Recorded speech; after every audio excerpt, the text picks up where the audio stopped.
In today's video, I'm going to show you tips and tricks for the Tab P11 Pro by Lenovo. Now, some of these you may already know, but hopefully you'll learn at least one or two new things, or at least different ways to do things. So let's go ahead and get started.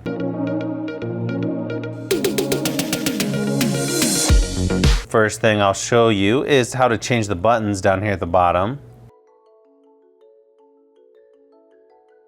Once you go to settings, you can just do a quick search for navigation.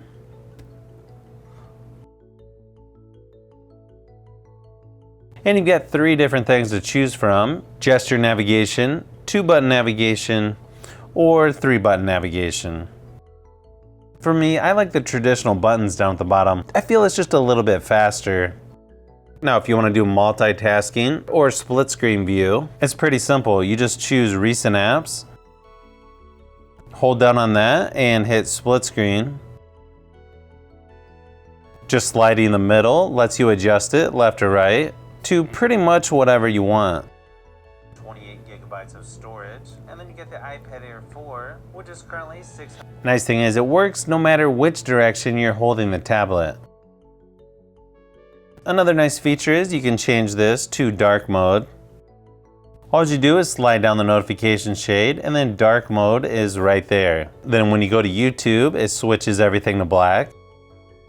Same thing when using Chrome, and there's quite a few other apps out there that have a dark theme to it. If you want to take that one step further, you can go into the keyboard settings and choose dark theme there as well. Or you could even go with a lot of other colors.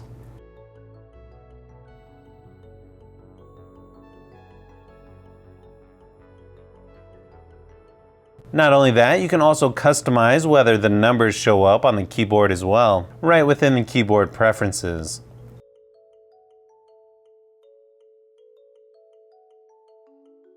Let's just say you want to check the time, or if you have notifications and you don't want to power up the tablet, another feature I like to always turn on is double tap to wake.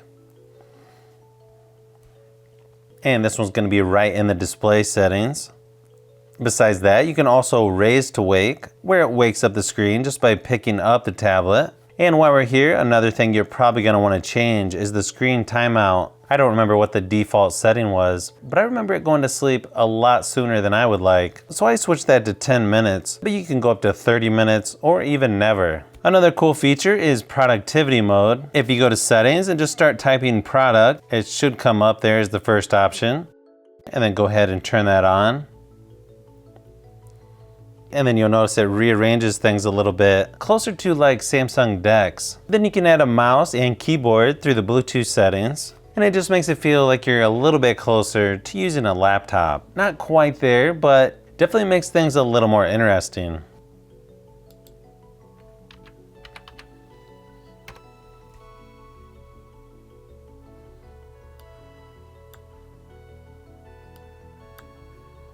Having said that, I prefer.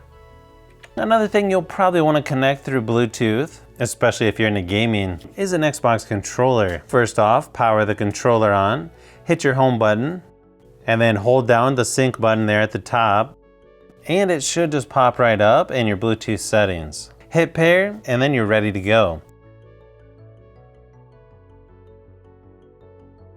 A couple other things that you want to be aware of. Now, let's say your battery life is getting really low and you don't really feel like charging it, or you're not close to a charger. You definitely want to turn on the battery saver, which is going to extend the battery life. Turn on dark theme. It's also going to turn off or restrict background activity, some visual effects, and other features like Hey Google. You can also go into the settings and search battery. And you can actually set a schedule based on percentage from 5% all the way up to 75%. Now, if you're going to use the fingerprint scanner on here, which I would definitely recommend, first thing I would do is go into settings and search fingerprint. And you'll notice I have 2 fingerprints set up on this, even though I'm the only one that uses this tablet. And here's the reason why. If you're not using a case on this tablet, the fingerprint scanner works perfectly fine. But once you put a case on the tablet, depending on what case you have, sometimes it can block the fingerprint scanner a little bit. I would put the case on the tablet and then add another fingerprint. That way it opens up a lot easier.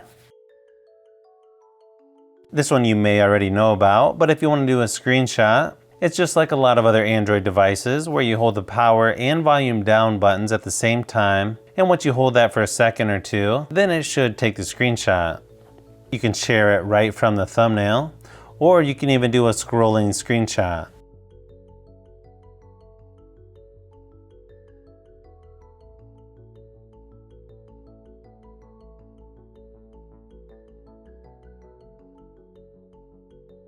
There's also another way to do screenshots on here, probably a little different than other tablets, and that's in the notification shade.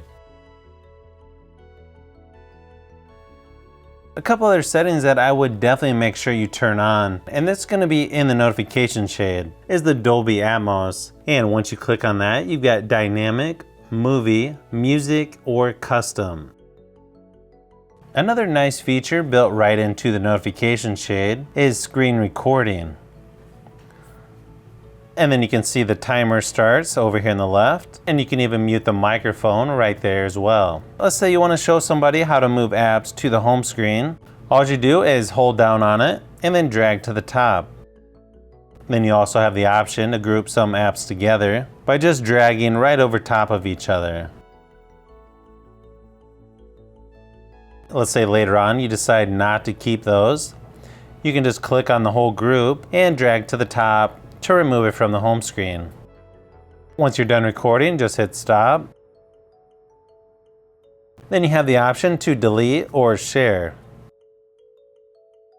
Another thing you may want to do is get some of the files or photos off of this tablet, and there's a few different ways to do that. You can either use a micro SD card, or what I think is even easier is to use an external drive. It can be an external hard drive or USB flash drive. I really like what SanDisk does. They've got either USB-C, so you can plug it right into the tablet, and they've included an adapter where it goes from USB-C to USB-A. Once you go into the File app, let's say you've got some photos to choose here. Just hold and drag and you can select multiple files at once. Click the three dots up in the corner, say Copy To. Hit Copy, choose your external hard drive over here on the left. And you can just copy it right into a folder or create a new one. And then hit copy. And you should see a little thing down here that says copying 21 files. And that's pretty much it. Now you have all those files on your external hard drive or USB flash drive. So if you've made it this far into the video, you may want to say thanks by subscribing, and don't forget to give a thumbs up if this video was helpful. This is Brian from Fishbee Productions. Thanks for watching, and I'll see you on the next one.